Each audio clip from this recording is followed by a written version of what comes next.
Code टूटा, परिणाम बड़े, दिव्य अस्त्र और नैतिकता की जंग। नमस्ते दोस्तों, स्वागत है आपका हमारे खास एपिसोड में, जहां हम बात करेंगे महाभारत के एक बेहद दिलचस्प पहलू की, जब युद्ध के नियम टूटे और उसके बाद क्या हुआ। आज हम जानेंगे कि कैसे पांडव और कौरव कमांडर दोनों की तरफ से हुई छोटी छोटी गलतियां और नियमों के उल्लंघन ने बाद की न्याय व्यवस्था को किस तरह प्रभावित किया। इस कहानी में हम देखेंगे कि जब कोई नियम टूटता है तो उसका बदला लेना या न लेना कैसे एक बड़ा सवाल बन जाता है। सबसे पहले चलते हैं उन मुख्य पात्रों से मिलने जो इस कहानी के केंद्र में हैं। पांडव और कौरव दोनों ही कौरव कुल के वंशज थे। पांडव 5 भाई थे, युधिष्ठिर, भीम, अर्जुन, नकुल और सहदेव, जिन्होंने धर्म, साहस और न्याय के लिए लड़ाई लड़ी। वहीं कौरवों के 100 भाई थे, जिनमें दुर्योधन और दुशासन सबसे प्रमुख कमांडर थे। ये दोनों पक्ष अपने अपने कारणों से युद्ध के मैदान में उतरे, लेकिन उनके बीच के नियम और कोड हमेशा साफ नहीं रहे। अब बात करते हैं उस समय की जब महाभारत का युद्ध लगभग 15 दिन चल चुका था। दोनों पक्षों ने कई बार अपने नियमों को तोड़ा। उदाहरण के लिए, पहले पांडवों ने दिव्य अस्त्रों का इस्तेमाल करते हुए कुछ नियमों का उल्लंघन किया। फिर कौरवों ने बदले में कुछ ऐसे हथकंडे अपनाए जो युद्ध की मर्यादा के खिलाफ थे।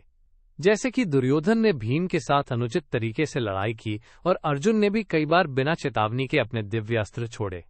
इस तरह की हरकतें युद्ध के नियमों को तोड़ती थीं और ये टूट फूट दोनों तरफ थी। सोचिए, अगर आप और आपके दोस्त खेल रहे हों और खेल के नियम तोड़ने लगें तो क्या होगा। शुरुआत में तो बस मजा बिगड़ता है, लेकिन अगर नियमों के उल्लंघन का बदला न लिया जाए तो अगली बार नियम और भी ज्यादा टूटेंगे। ठीक ऐसा ही हुआ महाभारत में। हर बार जब एक पक्ष ने नियम तोड़े तो दूसरा पक्ष उसे भूल कर नहीं चला, बल्कि बदला लेने लगा। यहीं से शुरू हुई एक ऐसी श्रृंखला जो अंत तक चली। एक दिलचस्प बात है कि इस सब में न्याय की भावना कैसे प्रभावित हुई। युधिष्ठिर, जो धर्मराज कहलाते थे, हमेशा न्याय के पक्ष में थे, लेकिन जब उनके सामने उनके ही भाई और मित्र घायल हुए या मारे गए तो उनके निर्णय भी प्रभावित। उन्होंने सोचा कि अगर कौरवों ने नियम तोड़े हैं तो उन्हें भी उसी भाषा में जवाब देना पड़ेगा। इसी वजह से दिव्य अस्त्रों का इस्तेमाल युद्ध में बढ़ गया और ये अस्त्र साधारण हथियारों से कहीं ज्यादा विनाशकारी थे। यहां एक उदाहरण देता हूं। मान लीजिए आपके किसी दोस्त ने आपके खिलौने तोड़ दिए, तो आप चाहे कितने ही अच्छे हों, दिल में गुस्सा तो आएगा। और अगर वो दोस्त बार बार ऐसा करता रहे तो आप भी कभी कभी उसकी नकल करने लगेंगे। महाभारत की लड़ाई में भी कुछ ऐसा ही हुआ।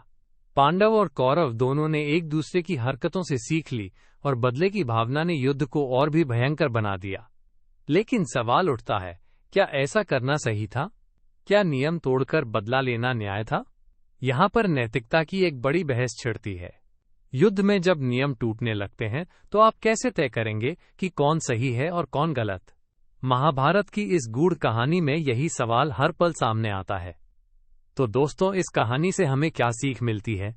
सबसे पहली बात तो ये कि नियम तोड़ना कभी भी आसान नहीं होता और उसका परिणाम भी बड़ा होता है। अगर हम अपनी छोटी छोटी गलतियों पर ध्यान दें और उन्हें सुधारें तो बड़े नुकसान से बचा जा सकता है। दूसरे, बदले की भावना को नियंत्रण में रखना जरूरी है, वरना न्याय का नाम भी बदला लेने का बहाना बन जाता है। और अंत में, चाहे कितनी भी मुश्किल परिस्थिति हो, धर्म और नैतिकता का साथ नहीं छोड़ना चाहिए। आइए हम सब अपने जीवन में भी इस कहानी से सीख लें। चाहे दोस्तों के बीच हो, परिवार में या समाज में, नियम और नैतिकता का सम्मान करें, क्योंकि यही हमें सच्चा न्याय और शांति दिलाते हैं।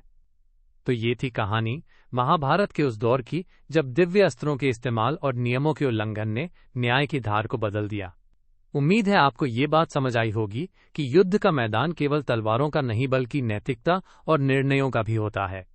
अगले एपिसोड में फिर मिलेंगे एक नई कहानी के साथ। तब तक के लिए ध्यान रखें, न्याय का अर्थ सिर्फ जीतना नहीं, बल्कि सही तरीके से लड़ना भी होता है।